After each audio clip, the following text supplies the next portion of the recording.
TVOT. Let us first introduce our players, starting on your left with Luke. Let's tell them who you are and why they should be paying attention to you today. I'm Luc Perrault. I'm the Vice President Global Distribution for the Weather Network, Me Too Media, and El Tiempo. These are three weather services in Canada and Spain. We're market leaders, and we're entering the OTT environment with a lot of emphasis, devoting lots of people to it and having some interesting and significant results. Good afternoon, I'm Sherry Brennan. I'm Senior Vice President of Distribution at Fox Networks in LA, and get involved in evaluating new entrants to the space, doing deals with new entrants and incumbents who want to get into over-the-top and other distribution platforms, help out with some of our linear deals, and do some strategic research. So lots of different facts floating around in my brain, and you never know which one might pop out, so you should listen carefully. Or get a net and be ready to catch whatever pops out of her brain. Okay. I'm Tony Gonsalves. I run strategy and business development at the AT&T Entertainment Group, formerly with DirecTV. I'm representing a platform that has what I would call unprecedented consumer reach, both on the pay TV side as well as other platforms, i.e. broadband and mobile, which makes for a pretty interesting opportunity given kind of the state of our space. So, fun times. Thanks, Tony. My name is Maitri Krishnaswamy, and I am the director for FiOS TV's product development and deployment. But just as Tony said, in many ways, the combination of both FiOS TV as well as the mobile video platforms of Verizon Wireless represents over 110 million subscribers in terms of our reach. So we live in very interesting times as we have to build for the traditional cable television business, but also really cater to the mobile video and new and emerging video segments. Personally, I'm a streamista, which means I describe myself as someone who has about a cocktail of about 4 video sources.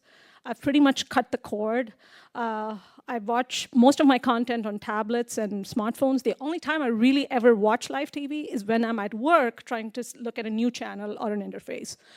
So definitely post-cable pragmatist is my profile. Hi, I'm Evan Silverman, Senior Vice President of Digital Media at A&E Networks. I oversee all of our digital content and product for our 3 main networks, History, A&E, and Lifetime. We also have FYI and some other networks. Oversee our Watch app, TV Everywhere strategy. We've been very aggressive in the over-the-top space, Apple TV, Roku, Xbox, Amazon Fire. We have more than 42 million downloads of those products and significant usage. And most recently, in July, we launched Lifetime Movie Club, which is a subscription video-on-demand product. So, hi, everyone. I'm Nina Pablo. I currently work as a consultant at Brave Ventures, which is a strategic advisory and investment firm. We essentially specialize in the convergence of tech and entertainment. Prior to that, I just finished my MBA at NYU Stern, where I also specialized in entertainment. Hi, everyone. My name is Courtney Miller. I am an associate manager of multicultural marketing at HBO. So my team's responsibility is to target the Black, Hispanic, LGBT, and Asian American audiences, both looking at some programming that may be more obvious. For example, 3.5 Minutes recently was released, and we worked on that. But we'll also work on some of our larger tentpole programs, such as Game of Thrones. And prior to that, I was with Nina at Stern, just graduated with my MBA. Okay, I'm going to just keep the microphone over there because our 2 millennial guests here are very important to our industry because they are the future of our industry. So, Nina, tell us, please, what you subscribe to and how you watch. Who are you in a television ecosystem? I am a short way to put it is kind of a cord never. I have a very complex system of subscriptions. We were just going over it earlier. I have a Mohu leaf for any network shows that I really want to see live. I have Netflix and Hulu and Amazon Prime. Prime more for the delivery, honestly, than their library at the moment. And I seasonally have HBO and CBS OTT subscriptions, basically, depending on if I'm into the shows that are up for that season. And now we need to have a moment of silence because Nina just cut the cord. She said she's a cord never, with all due respect. No, I'm didn't sorry, cut Nina, the Courtney. cord. Oh, Apologize. Courtney, okay. Courtney, excuse me. Thank you. Courtney just cut the cord. I just Another cut the moment. cord. of silence. Okay. Tell us, why did you cut the cord? It's cheaper. Say louder, It's please. cheaper cutting the cord. I previously had many roommates, and we shared our large cable bill. And I've moved into my own apartment, and I cut the cord. And so I subscribe to Netflix and Amazon Prime again, primarily for the delivery service. I split a cable bill with one of my parents, and we together use logins, and that's pretty much how I look at all my content.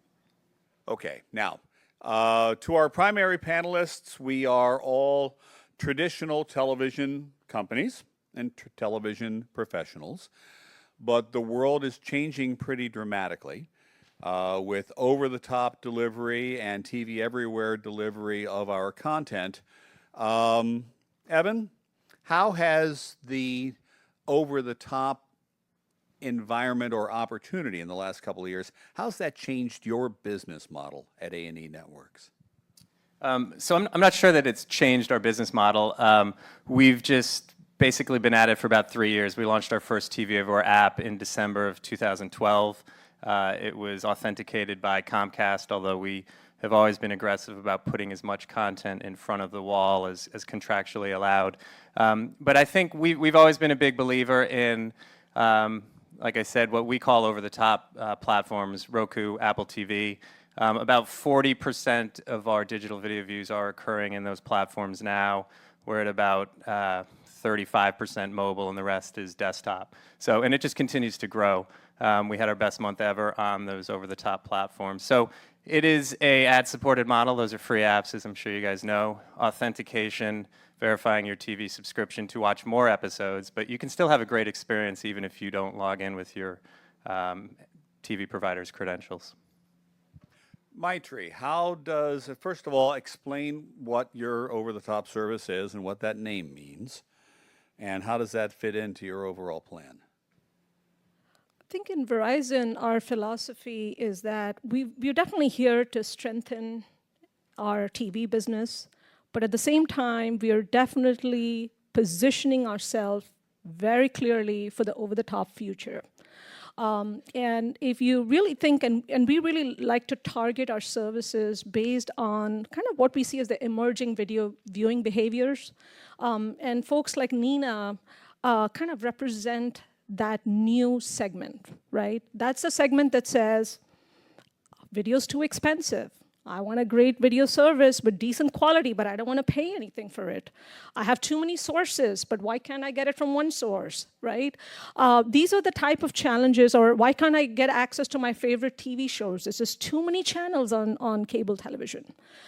So recognizing that, a couple of months ago, we launched a service called Go90. And it's really a social platform that allows our millennial or mobile first generation to access live and content and video on demand content, very much wrapped in a social experience. So we have a lot of different social features, like I can follow my shows, I can cut and share video clips. And so if I wanted to cut a quick clip from the Jimmy Fallon show and share Harrison Ford's injury description for my Star Wars fans, I can do it instantly. We have crews, like where millennials can create their own kind of communities of fans that like similar TV shows and movies. And so all this has really led to a very interesting new area for us, a new segment. And what's really amazing about this service is it's a free service for the millennials. So let me ask the question. Let's give the microphone back to the gals. Have you heard of Go90? Yes. You have. Yes. Congratulations. Ooh, awesome. Gold star. You get a free glass of water after the session, and 3 gigabits of data. Okay, you've heard of Go90, and do you use it? I have not. I don't know if Nope, I haven't used it either. And honestly, if you ask why, I'm not too sure why I haven't. I guess I just kind of sometimes get lost in all the new platforms that are launching, but it's definitely on my radar. I definitely think so, because for the millennial segments and also for the audience out there, it's really an interesting mix of primetime TV shows, a lot of web-based content, which has been very popular in multiple genres. Like we have gaming, lifestyle, sports, news, comedy, right? And so you really see a very interesting mix of traditional networks, right? Like you have the Discoveries, you have the Comedy Central, Food Networks, but you also have all these new emerging web providers like Awesomeness TV or Vice that are starting to make their way. So really what's interesting is now we have about 15 of the top 30 shows that are trending on primetime are available on Go90 for free. Interesting. Tony, you guys had an over-the-top service with Yaveo, right? And that has changed. What's AT&T's and DirecTV's plans now on over-the-top? Can't tell you. What? You can't I tell can't me? tell you. All right. I could, but I can't either. Oh, for God's sakes. Okay. No, I can. That's a There's, of course I can. I wouldn't be here, and I would be doing you a disservice if I opted not to speak like Marshawn Lynch. But so look, I think you know, at a high level, we're strong believers that, you know, the consumer wins in the end, right? And you've got to follow the consumer to kind of where they're consuming content. That said, you know, this ecosystem is an extremely valuable ecosystem for content creators, content aggregators, and content distributors, and so we need to strike a good balance here. And so one of the things that we've done, and the relationship that I'm overseeing, is a joint venture that we did with Peter Chernin that we classify as Otter Media, which is the holding company. But there are a variety of products and services and content production entities kind of under that entity. One of them is a company called Fullscreen, and there's an effort within that particular company or brand to deliver an extremely immersive, highly targeted subscription video on demand service for a more youthful audience, with content that's more than just clips, with, you know, real content, long formish serial, if you will, both original and licensed, but highly curated and highly aggregated for a youthful audience. So that's an example. How do you market something like that? Well, you know, they're not $100 services, right? So you can't market them using 600 GRPs of TV advertising. You got to get extremely surgical and targeted. The social media platforms are tremendous opportunities to go do that. But remember, we touch a lot of consumers. We have a relationship with a lot of consumers, whether it's our wireless platform, our broadband platform, or a TV platform, which makes for a very, very efficient way of attracting new customers. Sherry, in the TV everywhere space, whether people are sharing credentials or not, and I suspect, as we saw over here, there's a fair amount of credential sharing, and whether you like that or not, we have learned now that there is a sort of a retention component, that if two people are sharing their credentials for a subscription and they both like different shows in that subscription, there is a pressure to keep that subscription more than if it was just one person. Are you seeing that, or am I making that up? Well, I doubt you're making it up, but it's not something that we see. It's sort of, I mean, you're telling a story, so you're giving anecdotal evidence. It's not something that we're seeing that any consumer would particularly tell us, right? Because they'd have to say they're sharing first to tell us that. So that said, it doesn't surprise me. We had at another session, Nina, you were there, the one gal who was sharing with 5 high school friends, and somebody had HBO and somebody had Hulu and somebody had Netflix and all like such as that. And there seemed a real indication there that if one of the friends was watching Home Box Office and was a Game of Thrones fan, but another friend was watching Home Box Office and really liked The Leftovers, and they're occurring at different times in the season, there was a certain dynamic there that said, you know, with the two of these people sharing with different tastes, there was a higher probability that some subscription was going to stick. And that's kind of what's, but you're not seeing data on that yet. Well, that wouldn't really, I mean, we don't have a product that we sell like HBO Go, which is, sold directly. Well, HBO Go is Sorry. their TV everywhere. HBO Now. Right. Sorry.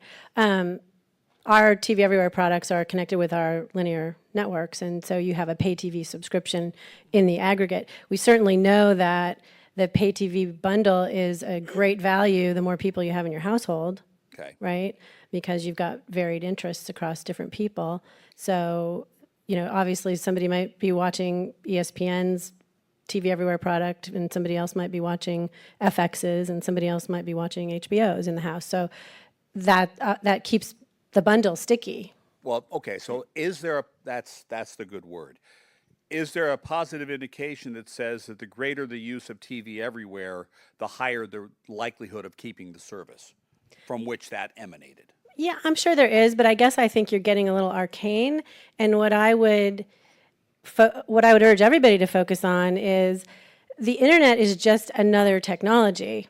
It happens to be quite a formative technology, which I first heard Laura Martin talk about from Needham, the analyst firm, and I thought that was a very good point, that the internet itself is changing how we do business in many, many ways, and our business is no exception. So all we're really talking about is how do we adapt to a really big change in technology, a formative change in technology. She likened it to when electricity came in. It's not like we never had light before electricity. We just had different forms of light and different uses of light and different ways of powering other things. So once electricity came along, it was formative. It changed how we washed clothes. It changed how late we stayed up at night. It changed all kinds of things about our lives. And her point was the internet is doing the same thing. And it's certainly doing it in a really big way to our business. So I find it a little bit disconcerting or almost trivializing to try to talk about video consumption as TV Everywhere versus over the top versus traditional TV versus this versus that.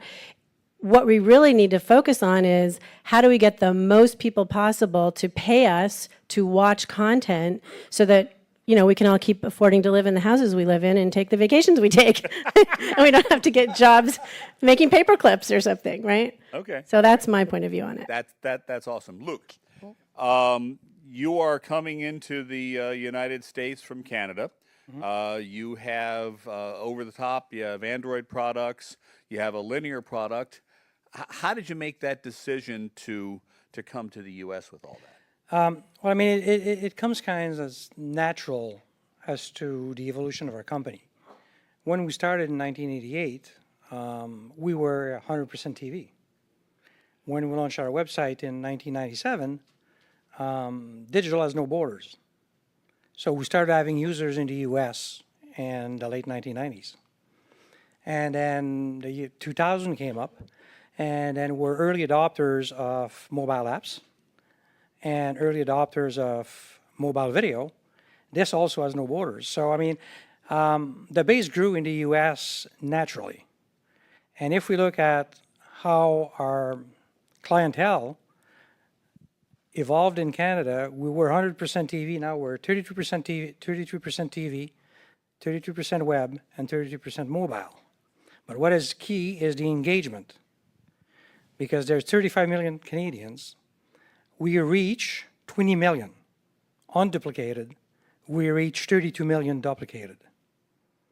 So the same phenomenon will replicate itself in the United States. As you rightly said, I mean, we're a launch partner of Android TV with great success. 60% of the people visiting the Android TV App Store download our app, which is speaking for itself. And then we're very highly ranked in terms of quality of our application on the new Apple TV platform. So all of this is happening in the US more than Canada.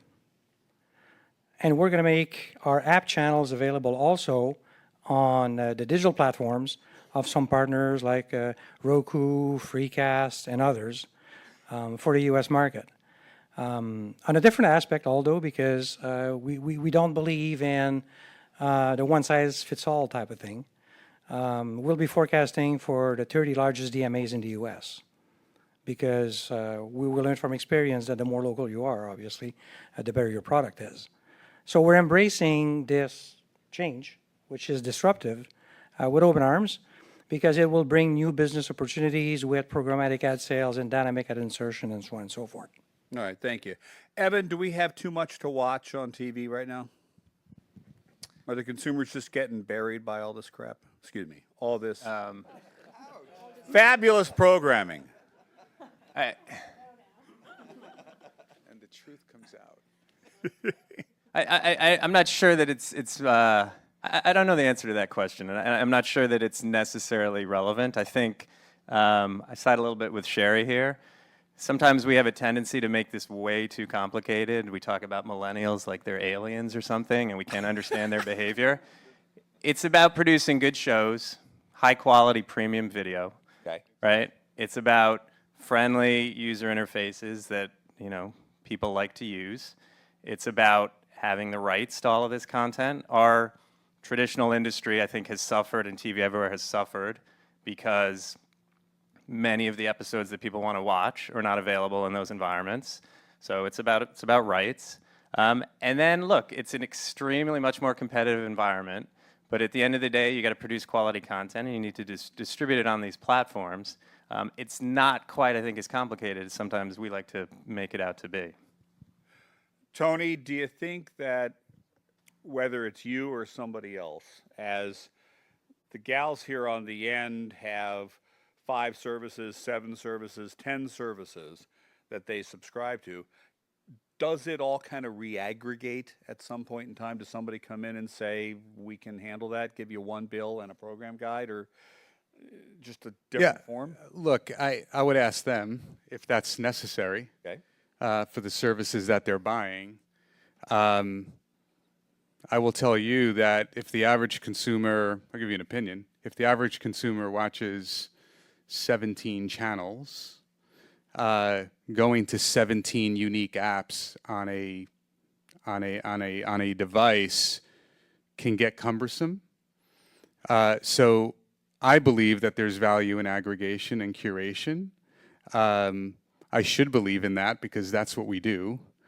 And much like what's been said here, I do think we overcomplicate this. It's just content. It's good content.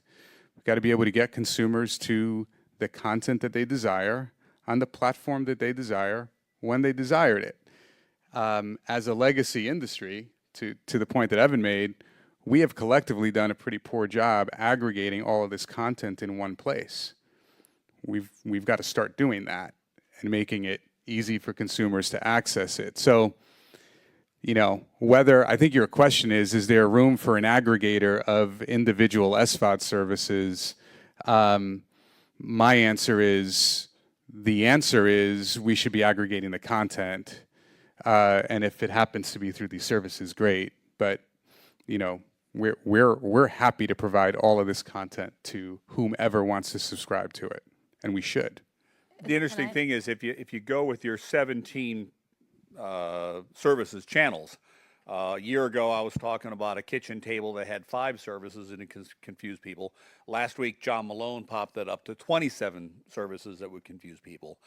In reality, if our millennials, and she's got a mic in her hand because she's ready to join the conversation, if our millennials have a handful of services that they have handpicked, that's sort of a la carte-ish, and they could either pick that direct from the content owners, or they could pick it directly from AT&T Entertainment Services. Did I get that name right?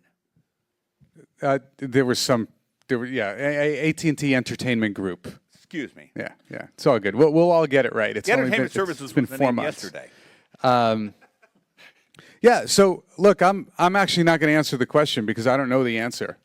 So, but I think they're the ones you're asking. So Come on, what do you Courtney, think? what do you got? So with respect to the aggregate model, of course, that would be amazing and wonderful and easy.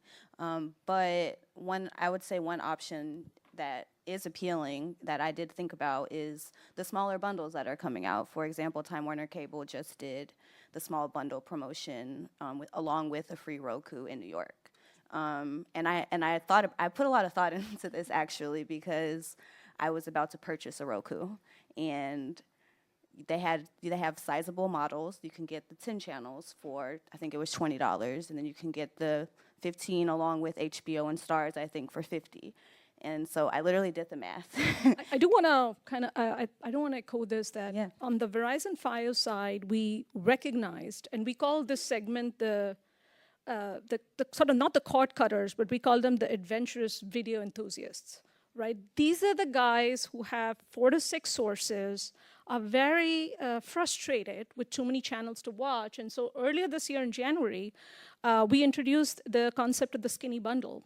And obviously our customers loved that, right? It was introduced as a custom TV package. It's very much, you can select whether I want lifestyle or sports, news, kids, very flexible. But I have to say, speaking honestly, we did face the repercussions as well of that decision when it comes to the content community, right? Especially when you think about the powerful and big content providers. But at moments of time, I think we realized that these are the segments that are on the cusp of becoming cord cutters. And it is in our best interest to listen to their interests, because the millennials many of them are cord nevers, so we never even had that market share, and we look at different services. But when you look at Fios and saying, how do we protect our cable TV business, it was imperative that we had to kind of change around sort of the distribution model here and introduce a skinny bundle. And I think we're very happy with that decision in terms of performance. Our customers have really liked that, and we've been able to retain more of these subscribers. I know, Sherry, that there was some consternation with all the network families about offering some services to less than 100% of the subscribers. Can Fox share any comments about that? No, not really.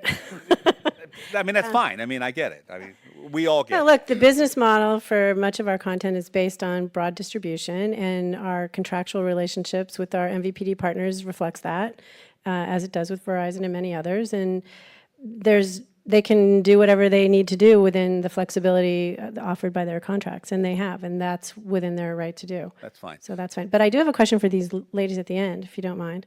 So I wonder if there's any thought when you guys think about pay TV or no pay TV to the fact that you're paying more for broadband because you don't subscribe to pay TV, and how does that calculus play out for you? It definitely comes, I consider it for sure. So say for me, with the launch of skinny bundles, that's the first time I ever really seriously considered getting a full cable subscription, because to your point, at some point the economics of this are going to tip over. I do think I consume more TVs and movies than, say, the average consumer.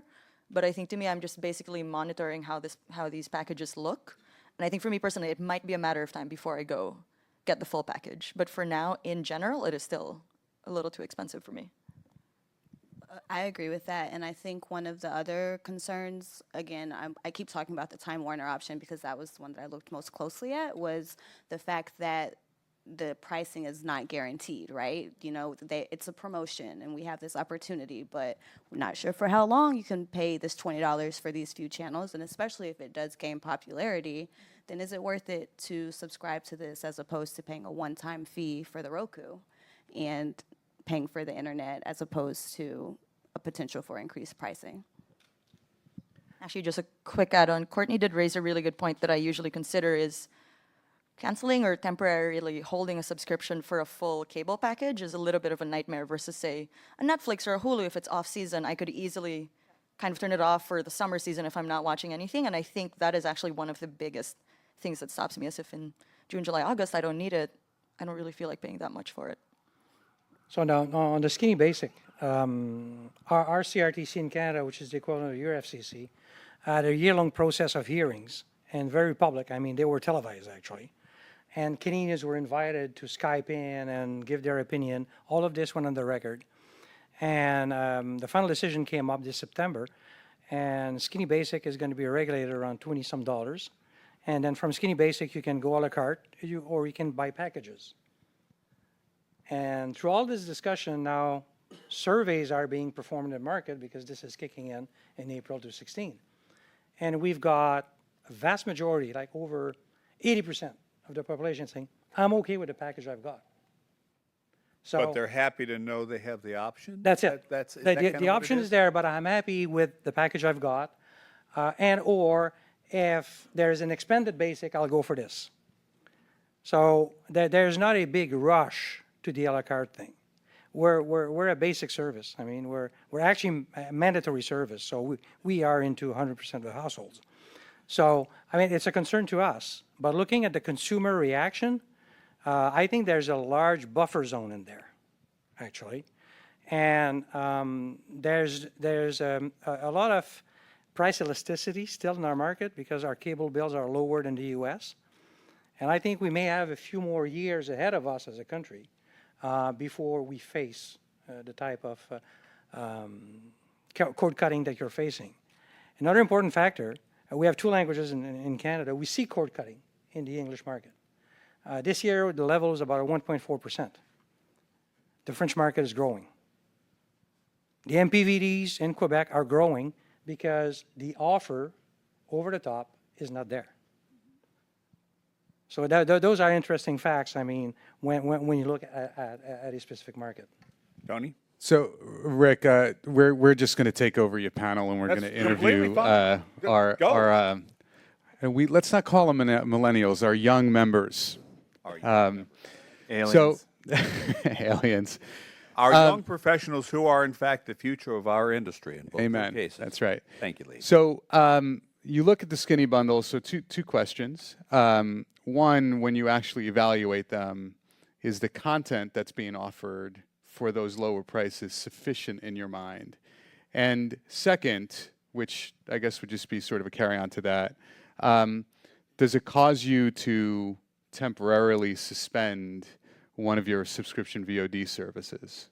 I would say this is when sharing becomes one of the huge factors, because while if all I watched was cable and didn't watch Netflix or use Amazon Prime, then maybe it would be enough. But because I do watch the shows on Netflix and I might share those with other people, or sometimes people just give you their login and that is free. So I think those are some of the barriers that will keep you from acquiring the audience that would otherwise get a skinny bundle, because for the same price you still may be able to get more, or for less you still may be able to get more. So it's a sharing economy, I hear. It is a sharing economy, and we talked about that. And as I was talking about with Sherry in the sharing economy, it actually does two things for you. One, it can prevent a certain degree of churn. Now, admittedly, two people sharing one subscription are less likely to churn than that one person sharing that one subscription, but you're only getting half the revenue. That's one piece. But is there, and let's ask, do you find that you are watching shows that your friends are recommending to you when you have a shared service? And is that causing you to discover shows that you wouldn't have otherwise found? Sometimes. If we're sharing a service, sometimes I see the last show that they watch, and I'm like, all right, I could potentially try this if this looks interesting and if it's been on my radar. But you kind of actually hit on a really good point that I think with me aggregating so many services, and what I think a lot of people do is, I've personally lost the habit of random exploration. You know, when I used to have my family's cable bundle, I could kind of scan channels, and if I see something that looks interesting, I'll hang around for like 15 minutes and maybe see if I like it. I absolutely do not have that anymore. Maybe the closest I have is a Netflix algorithm recommendation engine, I guess. Otherwise, no, it's very limited. It's what I see on the internet and what I want to watch by myself. Okay, I'm gonna ask one second, because there was something else that came up. We had our session with one of my clients not too long ago, and we got to the creepy factor. The creepy factor of sharing credentials, where you tune into a shared Netflix and you see the last thing that your friend watched. Now, maybe with your friends that wouldn't creep you out, but if Tony and I were sharing, we'd be creeping each other out all the time. Does that, is there anything odd that you are noticing, or is it just you share everything on Facebook, so why not share it on your Netflix account? I had to create another profile for a friend of mine because his viewing habits were making my recommendations Okay, bad. there you go. So Okay. All right, there's the creepy factor. Tony, remember that next time you share it. I think I mean I think that's one of the huge benefits of Netflix that I think that most people would enjoy on any service like Netflix is the ability to create different profiles because sharing is going to happen. It's not going to be out of the question. So Tony, I can create a profile on DirecTV. I can have two different profiles, one for me and one for somebody else. People don't do that, do they? Not yet. Not yet? Can't yet. Okay. Be able to. All right. We do that. Give him the microphone so he can. Yeah, you can't yet. You will be able to at some point. The personalization and getting down to sort of individuals in a household, rather important. Whether somebody's going to go use an up, down, right arrow select to actually go getting to the profile is where I think the magic needs to happen, which is why we haven't sort of rushed to kind of get there. Yeah, I Got to get the household right. is You kind of have what- guide 1 and guide 2, or favorites 1 and favorites 2. That's Oh, you can set up a bunch of favorites. yeah, that's what you have. You're not really profiles. Okay, all right, Maitri. And no, not a lot of people. Yeah, I wouldn't. Yeah, It's but hard to but I do want to say on the Verizon side, we've done a lot of studies, and what's interesting is when you look at the shared device in the home, which is usually the big screen television, many customers don't prefer for it to be burdened often with every profile. But what we're doing certainly on the mobile devices is we are definitely going more dashboard and profile centric because it's much more of a personal device, which is starting to make, we can see the trends, right? Which is starting to make a lot of sense.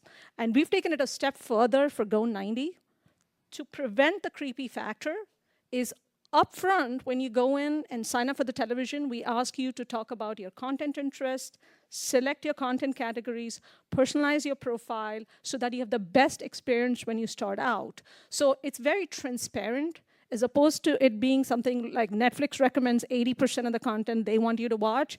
In this case, in Go 90, everything is what you selected and what your friends and crew are recommending to you based on the social circles and crews that you're creating.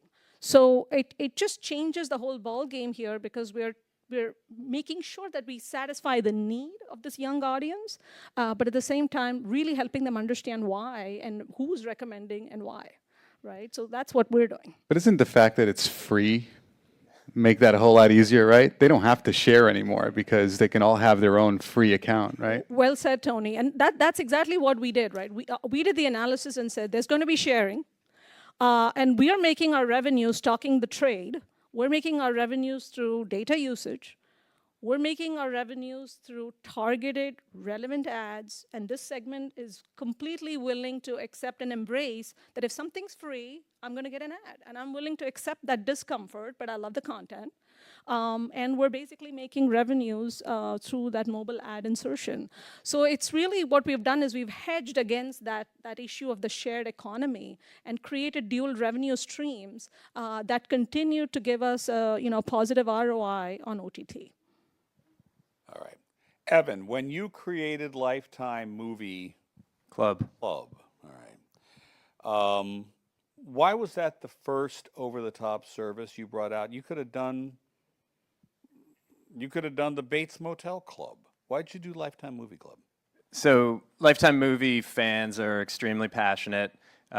We have a deep library of Lifetime movies, which is helpful with a service like this. We are not looking to take our networks direct to consumers and disrupt a great relationship that we have with a lot of MVPDs. So Lifetime Movie Club was the perfect answer for this. We launched it in July. It's about 30 to 35 movies per month. They are library movies, so that means they premiered on linear at least 1 year ago. And it's $3.99. It's currently available on iOS. Will be on other platforms soon. And we've been pleasantly surprised with it. It's, again, we're trying to super serve a specific audience that has niche passion. We will likely come out with similar products for other networks. But again, we are not trying to take the HBO Now approach. We have an ad-supported business, different relationships. I seem to remember when we first talked about this, we observed that you were able to kind of, I don't know what, skate around or avoid the contractual issues with the distributors because you weren't taking a channel per se and pushing it out. You were cherry picking content, and you could do that and not have to go talk to Maitri and Tony and the rest and say, oh, by the way, guys, I'm taking my channel. Yeah, we're not trying to do anything sneaky. We're not trying to do anything on the side here. We're very clear about this. We have a deep library of library programming, and it's a way to serve this audience and see how we could grow it. And Evan Shapiro at NBCU is taking his odd mix, the comedy CISO, whatever. I have no idea what that. Anybody know what that name means, by the way? He's Evan. No. What does it mean? It's if you like, see, it's short for see something. Yeah. If you see something, say something. That's something else. Okay. Sorry, I've got ISIS on the brain. Okay. We are getting close to the out of time. You've got the microphone in your hand. You wanted to say something. Luke? I have a question for our two young panelists about the sustainability of the ecosystem. The sustainability of the ecosystem. Because when we talk about... In other words, the future of their careers in television, because they both signed themselves up. Okay, all right, here we go. Kind of, because, I mean, credential sharing obviously reduces the number of subscribers to the platforms that are shared. Also induces cord shaving and cord cutting. So, for example, HBO, if there's a lot of sharing on the HBO Go service, how do you expect HBO to produce great content long term? Is this sustainable? Same thing goes for Netflix. Actually, I think, and Courtney, do you have, can you safely share a comment about that? I'll make a comment that I think most of us could probably relate to from a business perspective is that one of the huge things that comes into play here is marketing, right? And we have to think about that in relationship to our distributors that we have, because we have HBO, we have HBO Go, we have HBO Now, all very different products. And one of the huge things we focus on is education in terms of what each of those products can offer. And by doing so, that enables us to maintain and create our relationships with our pre-existing relationships with our distributors. And this is when you know, the purpose of all of us is that, again, like we want our businesses to sustain.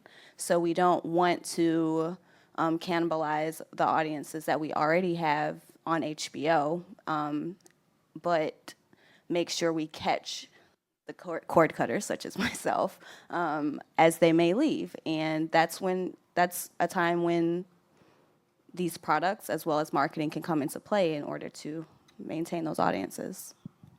But do you put aside your employment at HBO when you share a credential? Does it ever enter your mind, oh, I might be hurting this company's ability to produce content? I think about that, but I think about that because of the business that I'm in. I feel pretty certain that the average consumer who watches the average amount of TV, like Nina mentioned the fact that she watches a lot of television. We watch a lot of television, but we're not the average consumer, and I feel fairly certain that they don't care. I don't think they do either, and I actually don't think it's their problem to solve. I think it's our problem to solve. And I think, I like to think about, I remember back when I was younger than they are now, and I had my first ATM card at the bank, and I used my ATM card because the bank incented me financially to use it. It was cheaper. If I went into the bank and talked to a live person, I got charged a fee to just do something simple like get money out. So I would use my ATM card because it was free. Now, flip to 30 years later, I pay to use my ATM card because it's easier than going into the bank and talking to a person. And I guess I think that's kind of instructive for our business a little bit in that right now we're basically teaching people new habits. We're teaching people how to use the internet to consume our content. We are teaching people what kind of advertising loads they can tolerate or they should tolerate. You know, we're teaching them a whole bunch of new habits, and it's sort of incumbent on us to figure out what are the habits we want to reward and what are the habits we want to penalize. So if we really get serious about wanting to penalize account sharing, we'll start doing things like saying you can only have one simultaneous stream on a service for this price, and if you want 2 simultaneous streams, you pay more. If you want 5 simultaneous streams, you pay more, and that will fix the problem overnight. It takes some technology, though, that doesn't really exist today to be able to federate streams across brands, so for aggregators like yourself. So I do think it's an evolutionary thing, and don't worry, I don't think you guys have to solve that problem.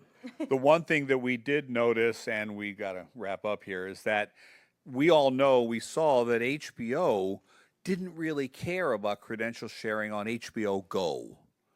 It was published, and I believe one of the quotes was, "It does not materially affect our business." Okay, but when you now look at what they then did with the launch of HBO Now, you could say, my God, that was the world's most brilliant extended free preview, because they got everybody used to watching Game of Thrones. And then for a relatively good consumer price of $15 per month, which now with Charter, you can pay $15 per month and get old-fashioned local broadcast basic cable, for God's sakes, like the old days when you and I started. Well, when I started. You were much later. Decades later. But anyway, the quality of the content has a lot to do with that. I'm not sure that even Showtime could have pulled that trick off with some of their shows, but HBO was able to pull it off, and they introduced HBO Now, and from everything I've read, it seems to be a rousing success. But you're shaking your head. You don't think so? You haven't heard it. You don't know. Okay. We don't know how many people are buying it, and we don't know if there's any damage on the other side, right? So it's too early. All right. Well, anyway, I'm getting the close signs. I think we are done. Ladies and gentlemen, thank you all very much. Audience, let's give them a hand. Thank you.